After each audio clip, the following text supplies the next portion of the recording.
This is an Apple Magic Mouse.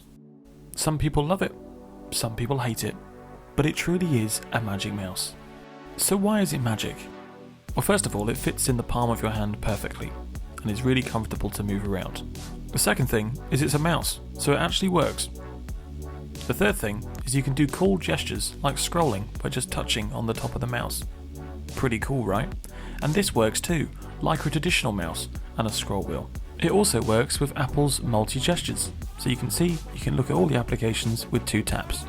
It really is a magic mouse, and although it scratches quite easily, it's pretty cool kit. Until you have to charge it, which is just the most stupid thing ever. First of all, it's frustrating that it dies of battery, and the second thing is you have to turn the mouse upside down, find the lightning cable, and then plug the lightning cable into the bottom of the mouse. I mean, I'm not sure who at Apple thought this was a good idea, but just look at how ridiculous this thing looks. And by the way, you can't use it. You can't use the mouse.